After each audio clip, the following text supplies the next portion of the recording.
I got into art when I was a kid. I was fascinated by graffiti art. When I was a kid, one time I was in my dad's truck and I saw this big graffiti that I'd never seen before, and they said Chaka in huge letters, and I was fascinated by that. And I got into graffiti art in the early '90s, and I would, draw here and there and try to do my graffiti and books and stuff like that. So I was always fascinated by art. I had books, old Van Gogh books that I happened to come across, and I would stare at the images, and that's how I got into art. We're in Boyle Heights. We're in the east area of Los Angeles. This community here is kind of tucked away from the gentrification so far. My oldest sister, she grew up around here, and I would come visit her over here a lot. And being around these people is the same people that it makes me feel like home around here. And the studio is located kind of in the heart of that area.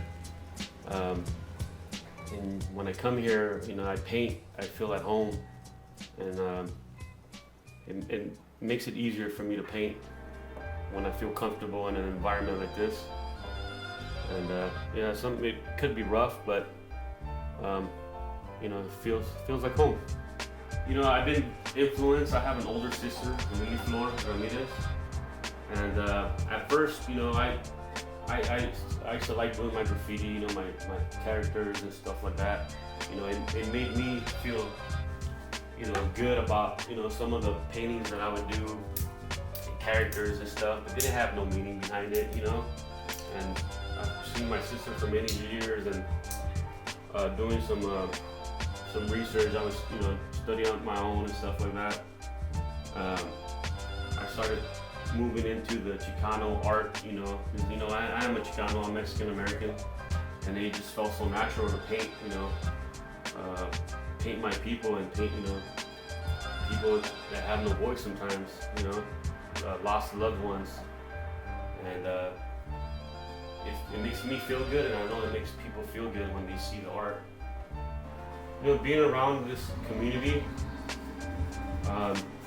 you see the people that live here, and you see their everyday struggle.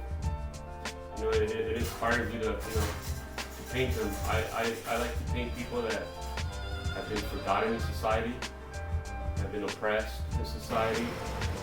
I like to paint people that have been marginalized and forgotten in the past. The people are still here. Socially, in modern times, they still manage to survive all this gentrification.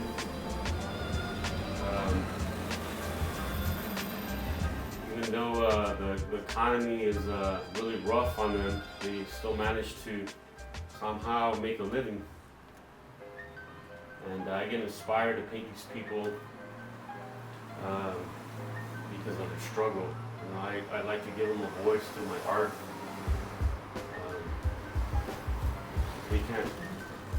They don't have the power sometimes, there's language barriers. They can't go out and speak for themselves in modern society where they have the power. With our new president, a lot of their voices have been, shut down. So I guess through my art, I feel empowered by painting some certain images that speaks for themselves. I don't have to speak for them. The art itself speaks for them. It's very powerful sometimes. And that's how it affects me when I paint around this neighborhood. A lot of people, they trip out on, I'm not a full-time artist. I want to be a full-time artist, but I got bills to pay too. In this modern society, you can't, I can't just be an artist and, try to survive in this economy.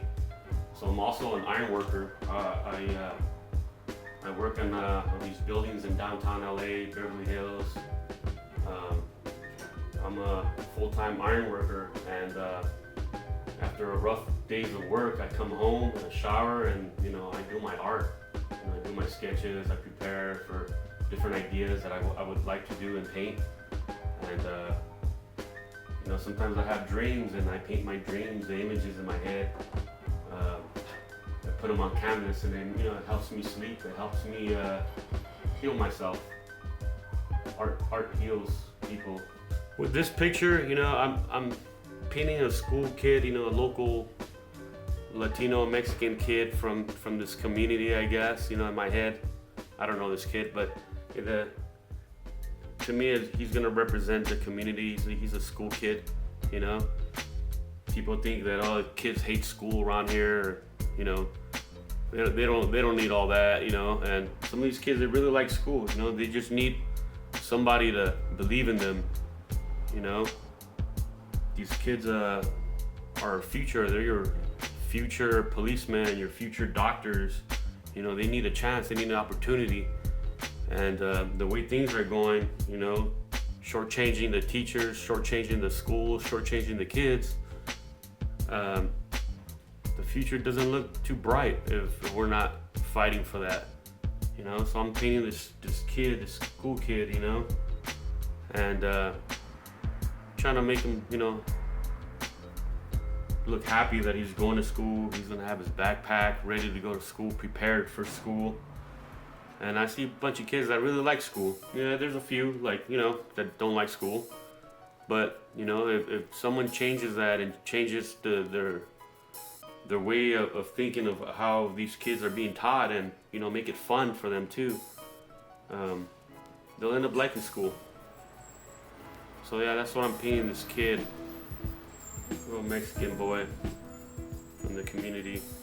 Right now, with all the teacher strikes, and the school system is all torn down, people forget that this is our future. These kids are our future, and if we can't have professional teachers, instructors teaching these kids, how are they supposed to better themselves in the future? They're struggling now.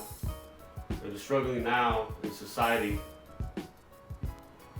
and they're being taught with their modern process of schooling and stuff like that. And if they're struggling now, how are they supposed to be better in the future? So they have to make changes now, and that's what the teachers are fighting for. They're trying to make it better for the kids in the future. I was one of those kids. I went through that public school system. Some teachers, they don't give a rat's ass about you. But there's a few that really cared and actually want to teach you and make you a better person. And we need more teachers like that.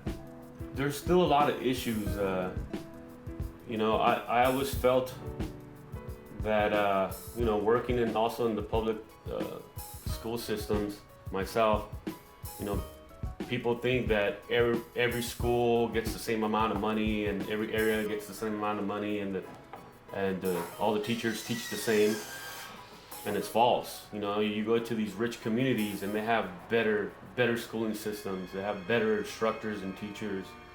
They have better equipment, and to me, it's not fair. How are we, or my people how are we supposed to get out of this community, out of these low poverty cities if our own government is not providing the proper money and fundings for these schools, for these teachers to teach properly for the future?